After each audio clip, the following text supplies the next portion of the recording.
What's happening, beautiful people? My name is Dirty Mike and welcome back to the journey where I'm building different squads. We progress through divisional play, get involved in some tournaments, and as always, I'm dropping feedback on which guys are prime time performers and other players that kind of drop the ball. And before we get into the video, if you guys need Ultimate Team coins, check out UT Coins for You. The links will be in the description, and make sure to use the code MICHS09, M-I-C-H-S-09, in order to get an additional 5% off on every single purchase.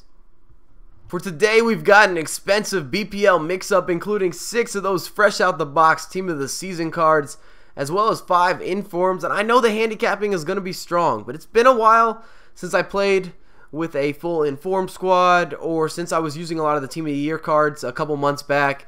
So I wanted to mix and match. We had to see what's happening, and maybe we'd perform. We can break the code. And if you guys have no idea what I'm talking about with handicapping, it's typically when you have a bunch of informs, you've got a bunch of Team of the Season players, and they just don't perform up to par. In fact, they move sluggish, their positioning is bad, sometimes the defensive work is really suspect. As we cut inside, we just missed the finesse shot. He opened up his body, but he didn't hit it to the far post.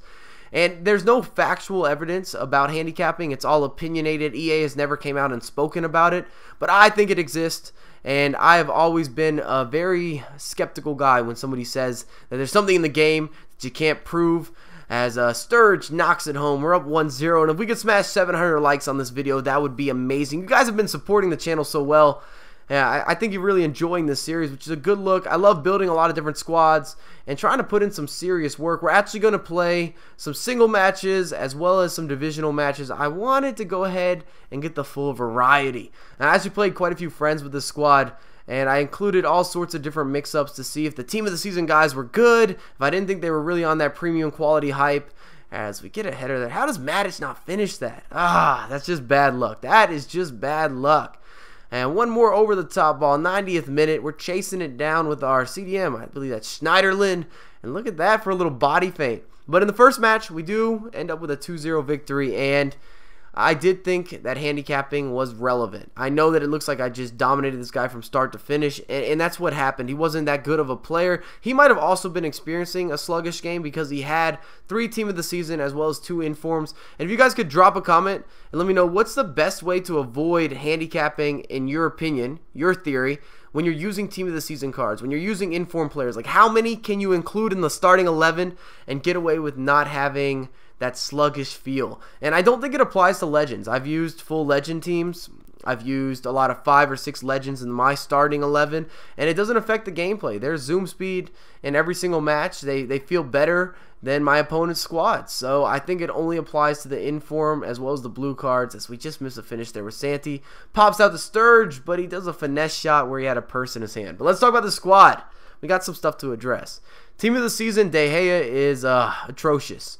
And look at this mistake from KO. That's so unordinary. It's that never happens. That never happens. Even in my gameplay, mistakes like that don't happen. I'm pretty safe. I feel confident at the back, and we just got rocked in match number 2, and that was enough of playing in divisions for me. I was like, hey, we're gonna try maybe an opening tournament or an opening single match. We'll try to mix it up again. He's got a very interesting squad. MLS got a few informs. Strong team, to be honest. There's a lot of super silvers in the MLS this year.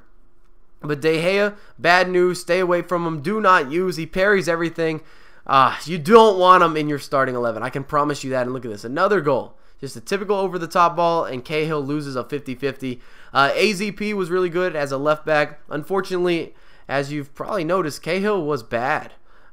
Nothing else about it. He lost every 50-50 opportunity. Reed looked good. He's one of those informs that I really enjoy using. Don't necessarily use him in a squad like this, but if you have him as one of 2 or 3 informs in your squad, it'll be alright. Coleman was okay, kind of cheap. I just wanted to try a different right back, and look at Santi Cazorla. He's roasting and toasting, but he just missed it. Just couldn't finish. And he gets a free kick. Zusi, ooh, the power. The power was strong in that. And at the CDM roles, we have Schneiderlin and Matic. And unfortunately, when you're having problems with slower gameplay or feeling the pressure of handicapping where you just can't move the ball around, players that typically have bad touches or don't necessarily have as much grace or high skills such as a Matic or a Schneiderlin, their ball control isn't premium.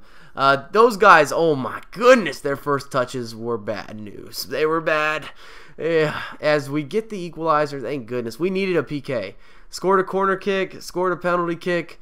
It's been ugly goals in this one, and I can't believe that Howard came up with that save. And in the attacking four, we've got Santi Cazorla, and he was probably my most impressive player, actually. He was able to move on a I'd say, a much more precise tip, as opposed to everybody else feeling very clunky. Get another corner kick. Benteke cuts in front, and we've got that 3-2 lead. Thank goodness, because there's no PKs. I didn't want to draw in this match. Look at 16 shots. 16 shots. We just couldn't finish. Rooney, oh boy, was his positioning bad. He felt like a CDM nearly. And then we have Sturridge. I haven't heard very many good reviews about Sturridge as a right winger, and I wasn't impressed. Benteke was okay. You'd probably be safe using his original card. As for the squad, marquee player, I went with Santi Cazorla. He was able to create a little bit better. Positives, you have a decent defense in terms of handling most 50-50 situations. Like, they're good matchups. Cahill was a big letdown, but that's an easy switch around if you don't want to maybe overload the team of the season cards. But if you guys enjoyed the video, make sure to drop a thumbs up, subscribe to my channel, and follow me on Twitter at MikeSo9USA, and I have a lot more content coming for you ASAP.